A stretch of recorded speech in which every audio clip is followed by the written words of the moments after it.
to invite Drew Train. Drew is the president of Oberland. If you look at the back of our little agendas, it says designed by Oberland.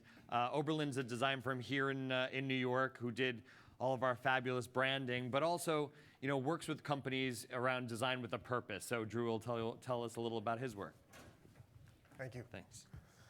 Thanks, Josh, and thank you all for having me here. I'm here today to talk about purpose and continue the conversation that Alice and Brian were just having, and what is purpose's role in business. And the metaphor that I like to use is that purpose is the new digital. And in the same way that digital started as a small channel within your brand, and then became a platform on which to build your brand, became the center of your brand in a lot of cases, and then started trickling into other parts of your business, you're going to see purpose do the same thing.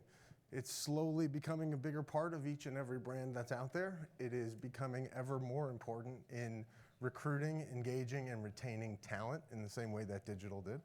We heard in the last panel about its importance and the new demands being brought to bear from the investment section, and also some of the new opportunities that are being created by purpose in the marketplace. So it's starting to evolve into that. And then once you get into the investment side and you get into the finance side, that's going to start to dictate change in operations. And you're going to start to see companies be forced to make more purposeful decisions in how they allocate resources, how they pay their workers, how they manage their supply chains. And finally, purpose in and of itself is becoming its own industry. You've got firms like Oberland, but lots of others, creating what is now the social sector, the impact sector, the purpose sector. And this is an important growing business opportunity, and we're here today to talk a little bit about technology and what's driving that. And I think technology is one of the key drivers. Each new evolution in technology has forced brands and businesses to personify in a new way. So if you think way back in the beginning, it's pictures and words. Radio adds an element of voice and humanity. TV brings sight, sound, motion. The internet and digital technology bring interaction, bring conversation and engagement to a whole new level. It also shrinks the response time. And when that trend is rising in an environment of radical social inequality, the evolution and the new level of personification being forced upon brands is to evolve a conscience, a sense of business morality or purpose, and to bring that purpose to bear in the market. And the way that shows up, I break it down into 3 levels. So level 1 would be your basic checkbook philanthropy. Writing a check, we talked about it in the panel before, or Alice mentioned it in the panel before. This is kind of what's been happening. Nobody really cares about this anymore. It's seen as table stakes, and you're not going to win a lot of points in the market if that's all you're doing. Maybe your investors will give you a little bit of credit for it. But to really start making inroads with the American consumer in the mass market, you need to be at level 2, which is issue or cause marketing. So cause marketing, a good example would be Subaru. Partners with LLS, partners with the ASPCA and a few others, runs an integrated long-term branding initiative to connect to those communities and to bring their brand into that space. And consumers are rewarding Subaru with lots of love. Issue marketing is also in this space, and a great example of this would be Patagonia suing over Bears Ears National Park.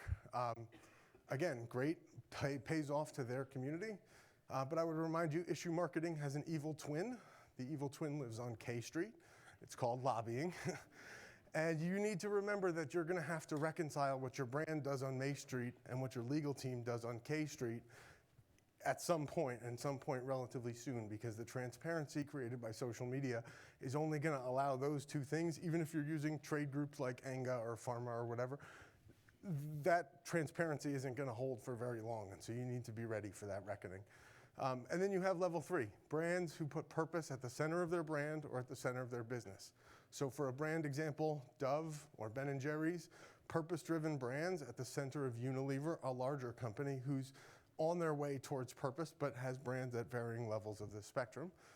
And then you've got the public benefit corporations and the buy one, give ones, the Warby Parkers of the world, the Tom Shoes of the world. And this is really the kind of the cutting edge, and this is where the early adopters in the marketplace are going to start to give you a lot more credit, in the same way that the early adopters in the digital space gave you a lot of credit for getting ahead of the digital wave and putting digital at the center of your business. But what is all this being driven, and what does it need to create? It needs to create a new type of leader, someone who understands that social responsibility is fiduciary responsibility, and that you can no longer take the approach of maximizing the benefits of a company for one single set of stakeholders, your shareholders. You need to instead create the opportunities and conditions for all of your stakeholders to thrive and to survive and to succeed in the long term. There is an obligation for leaders to tend the marketplace, to make sure it remains fertile for the immortality of their corporate personhood, so that 50 years from now, there's still customers who can buy your product, there's still a world to exist in. And as a leader, you need to also be able to recognize the signals of the invisible hand. So we tend to think about citizens, consumers, and employees as three distinct sets of populations with three distinct needs. They're not, they're one person that plays three roles at different points in their life.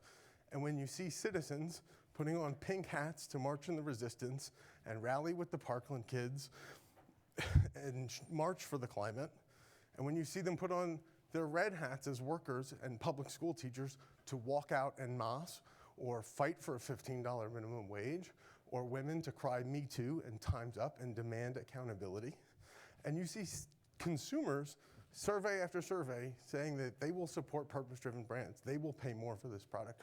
When you see those three things coming together at the same time, you need to realize that the invisible hand is quickly becoming an invisible fist. And if you don't find your purpose before it does, it's gonna punch you right in the wallet. And that's all I have for you today. Thank you for your time.